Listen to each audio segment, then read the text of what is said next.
I didn't plan to destroy my son's wedding. I arrived that day with my hair done my best, navy dress smoothed over, shaking hands, telling myself, Alberta, you will smile, you will clap, you will swallow whatever she serves you.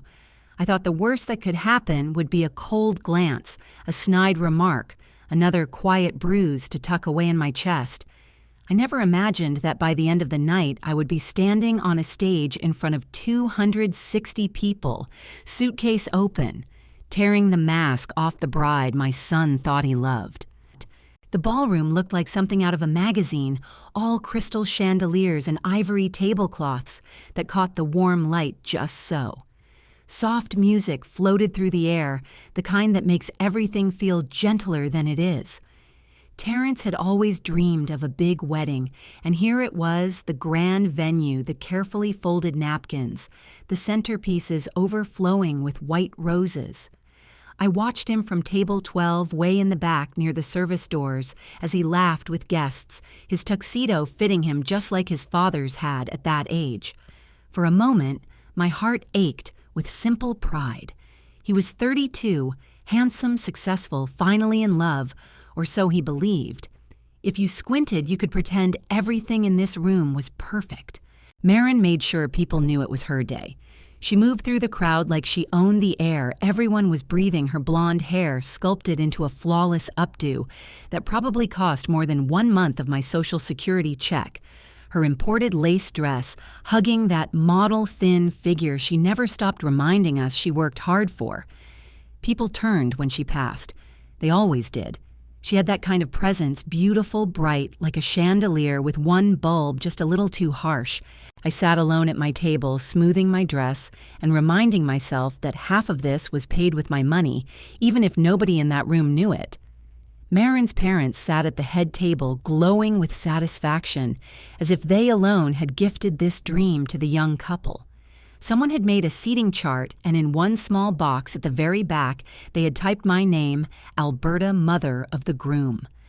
I traced the printed letters with my finger earlier that evening and heard Marin's voice in my head from months before, laughing as she said, "You don't mind being in the back, do you? You said you hate attention." I had smiled then. I smiled at a lot of things that hurt. When it was time for the speeches, the clinking of glasses spread through the room like tiny bells. Marin stood, took the microphone, and in that instant the whole ballroom shifted. The band quieted. The servers stepped back. Terrence looked at her with that soft, open expression he saved only for her, and I felt my stomach twist. "Thank you all for being here to celebrate this magical day with Terrence and me," she said, her voice bright and sweet, carrying easily to every table. People smiled, leaned in, eager to hear the golden girl speak. She started harmlessly enough. She thanked her parents for their generosity, the bridesmaids for their friendship, the wedding planner for making my Pinterest board come to life. Laughter rippled easy and warm. She thanked the florist, the photographer, even the DJ. Every name she called brought applause, nods, a sense of belonging. I waited for mine, that simple, ordinary line, and thank you to Terrence's mother. I would have been content with just that. Then her gaze slid to the back of the room like a knife finding its target. Our eyes met across the sea of white linens and champagne flutes. Her smile didn't change, but something in it sharpened. And of course she said the words ringing like glass. I must mention Terrence's mother, Alberta. She's sitting back there somewhere. 260 heads turned almost in unison. I felt the heat crawl up my neck as strangers searched for me. Some craning in their seats, some whispering. There she is, like I was a late addition to the entertainment. I straightened my back and managed a small wave, hoping this was just another awkward moment, another thoughtless joke I'd have to forgive. Marin tilted her head, still smiling, and added in that bright, lilting tone, "Alberta has been quite the presence in our lives. She's taught me so much about what kind of mother-in-law I never want to become." A few people laughed, nervous, uncertain, but they laughed. My fingers tightened around my napkin, the fabric twisting in my hands as her words sank their claws in. She kept going. She talked about the old generation we're moving past, about how I was controlling and bitter, and how, in her words, I had become a useless old woman who just can't accept that her little boy has grown up. The phrase hung in the air like smoke nobody could wave away. Conversations died mid-sentence. Forks hovered over plates and stayed there. The chandelier still sparkled. The roses still smelled sweet, but something in the room had gone terribly cold. I saw my son's face lose its color as he stared at his new wife, his jaw slack eyes wide with something between disbelief and horror. My first instinct was the same one I'd had my whole life when people hurt me in public. Shrink disappear. Find a bathroom, sit in a stall, and cry quietly so no one had to see. It would have been easy.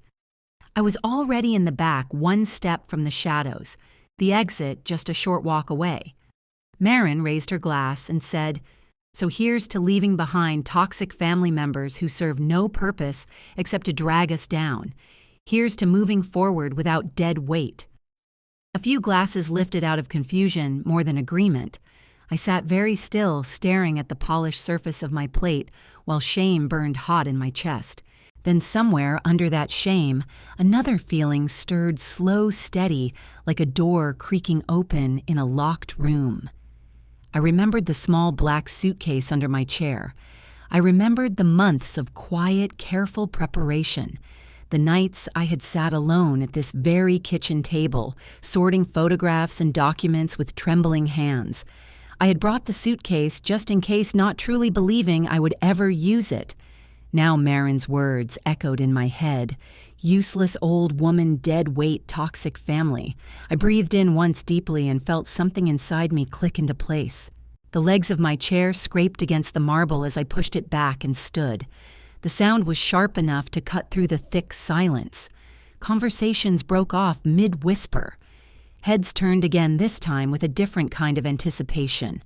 I bent down, wrapped my fingers around the worn leather handle of the black suitcase, and straightened up. The weight of it in my hand was strangely comforting. For 70 years, I had been polite. For 70 years, I had let people step on me and called it love. As I took my first step toward the stage, my low heels tapping steadily against the floor, one clear thought settled in my mind. Tonight, I am done being quiet. I don't remember anyone breathing as I walked between the tables, only the measured rhythm of my heels against the marble and the faint clink of a spoon someone forgot they were holding. Faces blurred past me, friends, distant relatives, colleagues of my son, each of them watching like they had accidentally wandered into the middle of a movie. Terrence half rose from his chair at the head table, his voice cracking as he said, "Mom, what are you doing?" But I only met his eyes for a moment long enough for him to see that this wasn't one of my usual retreats. This was something else entirely. When I stepped up onto the small stage, the white frosting of the towering wedding cake glowed under the lights beside me, perfect and untouched. I set the suitcase down next to it. The dull thud it made on the tablecloth seemed to ripple through the room. Marin had gone very still, her bouquet trembling in her hands. Up close, I could see the first tiny crack in her flawless facade, the slight twitch at the corner of her mouth, the way her eyes darted to the suitcase and back to my face. I reached for the microphone, my fingers surprisingly steady, and said, "Marin, you called me useless. You called me dead weight. You said I serve no purpose." The sound of my own voice, calm and clear, startled me more than anyone. The ballroom might as well have been sealed shut. The quiet was that complete. Somewhere near the back, a server froze plates stacked in his arms, staring. I let the silence hang just long enough for my heart to stop pounding in my throat. But one thing about being 70, I continued sliding my hand over the cool metal latch of the suitcase, is that you learn to pay attention. You learn to notice things. And over this last year, I've noticed quite a lot about you. Marin took a tiny step back, her heels sinking slightly into the stage. "You are a crazy old woman," she muttered, but the microphone caught it and delivered it to every corner of the room. I smiled, small and sharp. "Perhaps," I said, "but I'm a crazy old woman with excellent eyesight and very good friends in low places. The first latch clicked open. The sound pinged through the air like a tiny gunshot. A murmur shivered across the tables. I flipped the second latch and lifted the lid. Neat stacks of photographs and manila folders lay inside, arranged with the careful precision I had poured into this moment. For a second even, I had to swallow back a surge of doubt. This was my son's wedding day. But then I remembered the way Marin had just called me useless to 260 people, and the doubt burned away. I reached for the top photograph and held it up where everyone could see. Color glossy, harshly honest. Marin pressed against a dark-haired man in the doorway of the downtown Marriott, her hands tangled in his hair, his lips pressed to her neck. Her face was soft eyes, closed, the kind of expression you wear when you forget anyone else exists. A collective gasp rolled over the room like a wave hitting a shore. Several women covered their mouths. Someone's chair scraped back. I heard hurried footsteps toward the exit. This was taken last night at 11:47 p.m. I said, my voice steady. Roughly 3 hours after you told my son you needed to go home early because you had a headache and wanted to be well rested for your wedding day. The bouquet slid from Marin's fingers, white roses spilling across the stage like little ghosts. That is not real, she choked. You cannot. How did you? I laid the first photograph down and lifted the second. This, I continued, is you and the same man walking hand in hand toward the hotel elevator. You seem to be feeling much better here. The guests leaned forward involuntarily like the photo itself was pulling them. His name is Marcus Davidson, a real estate developer from Phoenix. Married, 3 children. You and he have been seeing each other for the past 8 months. I heard the words hit Terrence like stones. His voice trembled as he whispered, Mom, what is this? What are you doing? I looked at him, my heart breaking even as I held my ground. I'm showing you who you really married, I said softly and reached for the third photograph. This one made even my stomach tighten. The hotel curtains glowed faintly in the background, not quite closed. My telephoto lens had captured them in a moment intimate enough that I had nearly thrown up afterward. But I knew back then that tonight words alone would never be enough. Marin, please tell me this isn't real, Terrence said, his voice cracking somewhere between a man and the little boy who once hid behind my legs. Tell me this is some kind of mistake. Marin turned toward the guests, her eyes wild mascara beginning to smear. She is trying to ruin us, she shrieked. She probably hired some actor. Anyone can fake photos these days. I let her words hang a moment, then reached into the suitcase again. Oh, my dear, I said, drawing out a thick manila folder. We are just getting started. I opened it and let everyone see the stack of printed text messages and emails. The sight alone made Maureen lunge toward me, nearly slipping on the fallen roses. You had no right, she cried. You invaded my privacy. I stepped back, folder out of reach. Privacy. I asked, my voice suddenly cold. You gave up your right to privacy the moment you decided to use my son for his money while entertaining yourself with another man.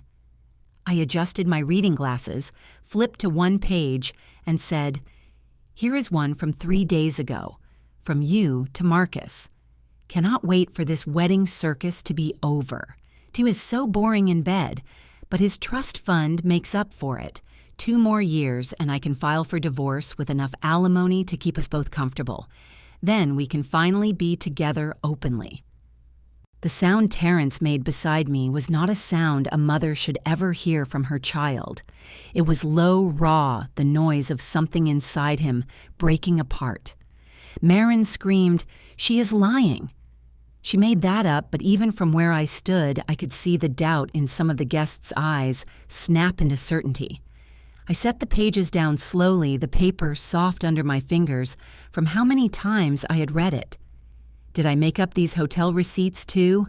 I asked quietly, lifting another pile from the suitcase. The fancy dinners, those weekend getaways, the man's Rolex watch you bought last month for $2,400, all charged to the credit card my son pays for. The room buzzed with whispers, indignation, hearts recalibrating around a truth they had not expected to see tonight. And as the murmur grew, I laid one more document on the table, feeling the next secret press impatiently against my chest, waiting to be dragged into the light. I could feel the ballroom tilting as if the weight of every secret I'd just revealed had knocked the room off its axis. Guests didn't bother pretending to whisper anymore. Their voices rose in frantic little bursts of disbelief. Marin's father was the first to stand, his face drained of its usual polished confidence as he barked, "Marin, is this true?" His voice cracked through the hall like a whip. Marin staggered backward, clutching at the table for support, as she gasped, "Daddy, no, she's lying, she's twisting everything." But even her parents, who had defended her every whim since the day I met them, looked shaken. I saw the precise moment her father's trust wavered. It was in the slight flinch when he realized the facts were stacking up far too neatly, like something only truth could build. I moved calmly through the suitcase again, letting my fingers find the next layer of rot Marin had tried so hard to hide. "There's more."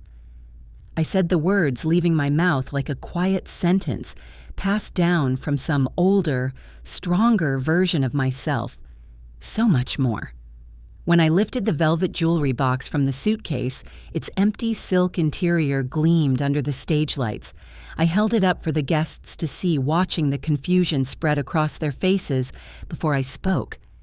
This box held my grandmother's sapphire necklace, I said, my throat tightening around the memory of that small, beautiful piece of family history, valued at $12,000, passed from my grandmother to my mother to me. And it was meant to go to Terrence's wife on their wedding day. Terrence blinked as though I had spoken in another language. "Mom, you never told me about a necklace," he murmured, his voice soft with hurt. I looked at him with a gentleness that made my chest ache. I wanted it to be a surprise. I said, then turned my eyes back to Marin. "It disappeared from my home 3 months ago." A panicked sound escaped her, small and sharp like a trapped animal. "You are insane," Marin whispered, but her eyes darted wildly, betraying her. "I would never steal from you." I let the silence sit for a heartbeat before pulling out the pawn shop receipt. "This says otherwise," I replied. "Morrison's Pawn on 5th Street. Sapphire necklace sold for $3,500. The seller's ID was photocopied." When I held up the image of Marin's driver's license, a ripple of gasps swept through the room. Someone muttered, "Oh my God," so loudly it echoed. Terrence stood again, but this time he didn't look at me. He stared directly at his wife. "Marin," he said, the word trembling on his lips, "tell me this isn't true. Tell me you didn't steal from my mother." His voice cracked, collapsing in the middle, and my heart splintered at the sound. "She's lying," Marin screamed. "She hates me. She wants you to herself. I didn't let her finish before lifting the second pawn receipt, this one, for my mother's wedding ring. 2 weeks after you saw it," I said quietly. 2 weeks. Terrence stumbled backward like the air had punched him. "That ring." "Mom said it was for my future daughter," he whispered, and something in his face broke open. The guests were no longer whispering, they were openly speaking over one another, the room buzzing with disbelief, anger, shock. I reached for the next document, feeling the room shift again as the truth thickened. "But that was just jewelry," I said almost gently. "Marin, you wanted more than a necklace, didn't you?" Her breathing sped up her shoulders, rising and falling as if she were drowning. I lifted the forged deed between my fingers. "This is a deed I announced transferring ownership of my house to Maureen." Someone near the front gasped so hard it sounded like choking. "Dated the day I was in the hospital having hip surgery, the day she helped by house-sitting." Terrence shook his head slowly, like denial alone could rewind time. "You forged her signature?" he asked, barely audible. Marin's eyes burned frantic and wild as she cried, "I was trying to help her. She's getting old. You thought you'd sell my house," I said, cutting her off as I lifted the listing agreement with Westside Realty. $450,000 going on the market next week, while Terrence and I were supposed to be on your honeymoon. The room erupted. Chairs scraped across the floor. Guests stood to get a better view.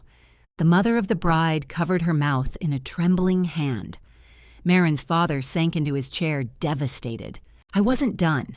I lifted the final piece of the plan, the power of attorney document, signed in Marin's forged version of my handwriting. You wanted control of everything I said, the words steady, even as my heart pounded.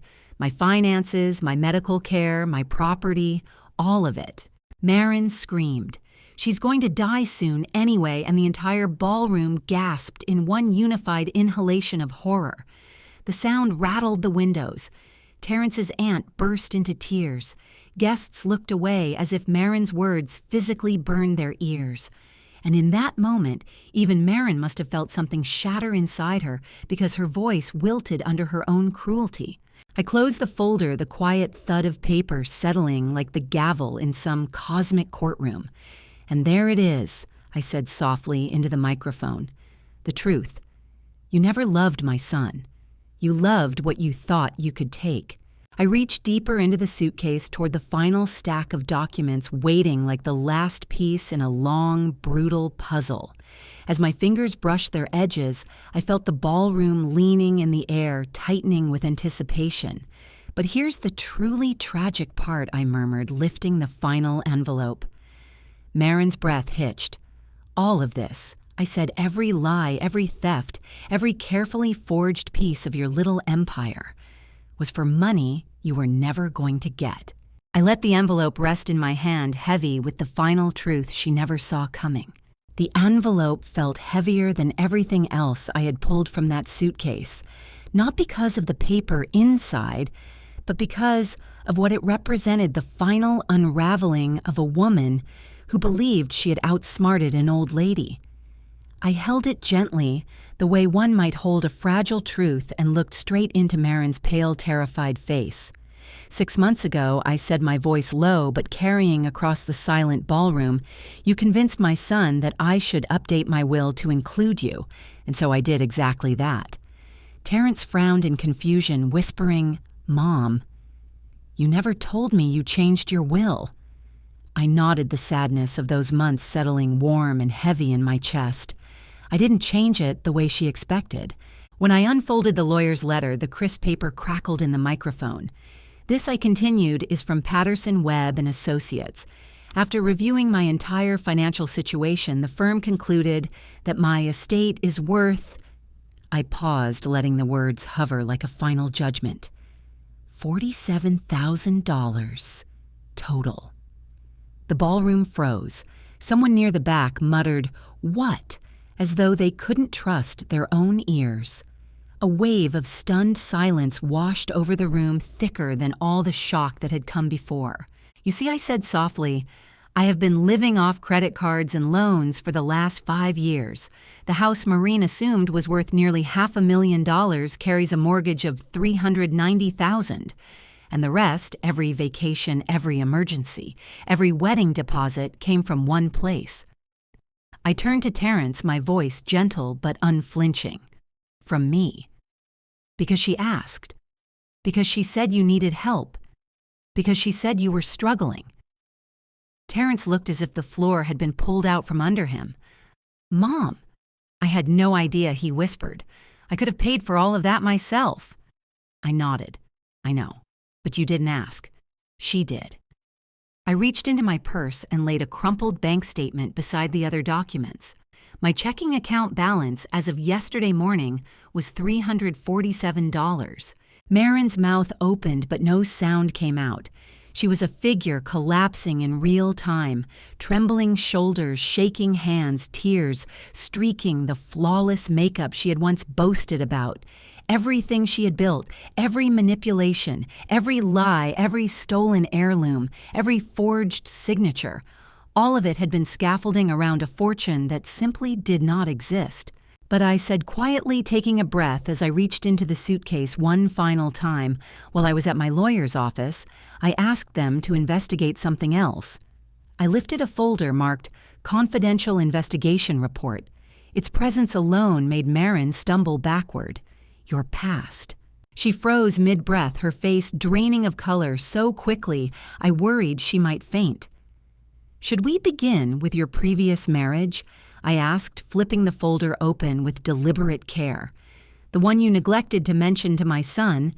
A hush swept across the room. "You were married to a man named Robert Chen from 2018 to 2020. The court record says irreconcilable differences, but the financial summary shows you emptied his accounts before you disappeared." Terrence stared at her as though seeing a stranger for the first time. "You were married," he whispered. Marin shook her head vigorously. "No, that's not Terrence. Please, I can explain." Or I continued, not waiting for her lies to spiral again. "Your criminal record. 3 counts of check fraud in Nevada. 2 counts of identity theft in California." Marin's breath came fast and shallow like a woman drowning inside her own body. I did not soften. "And a conviction for elder abuse in Oregon. A woman with early-stage dementia. You gained her trust and convinced her family you were a caregiver. Sound familiar, Maureen?" She stumbled back another step, her heel catching on the hem of her gown. For the first time that night, she truly looked afraid. "You were planning the same thing for me," I said quietly, and that truth cut deeper than anything else. "You were going to declare me incompetent, take control of my accounts, lock me away in a care facility while you drained what little I had left." I wasn't. "You're twisting," Marin stammered, but the words broke apart in her throat. I reached for the final document in the folder, an active arrest warrant from Oregon. I held it high enough for every guest, every bridesmaid, every stunned family member to see. "This," I said, "is a warrant for your arrest. You've been evading law enforcement for 18 months. Right then, a calm voice from the ballroom entrance cut through the heavy air. Actually, it said she's telling the truth. Every head turned as 2 police officers stepped inside, their footsteps echoing across the marble floor. The taller woman lifted her warrant. "Marin Elizabeth Davidson, also known as Marin Chen, also known as Marin Roberts, you are under arrest for violating your parole with the state of Oregon." Marin shrieked as the officers approached. "Terrence, do something. I love you. We just got married." But Terrence just stared at her, hollowed out, destroyed, unable to move. The second officer spoke as he took her arm. "For the record, sir, she entered this ceremony while still legally married to another man. Today's wedding is invalid."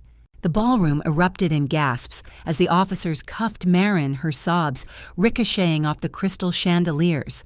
Her veil slipped from her hair, drifting to the floor in a soft whisper. Guests stepped back as she was led down the aisle she had proudly walked just an hour earlier. Her perfect day shattered under the weight of every truth she tried to bury. I waited until the doors closed behind her before lifting the microphone again. My voice didn't tremble. "I believe I said this concludes tonight's entertainment."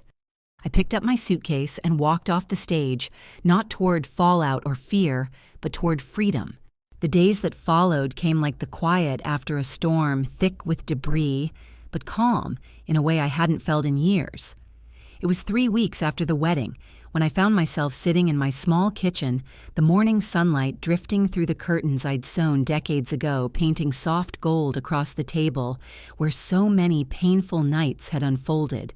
But this morning felt different, lighter.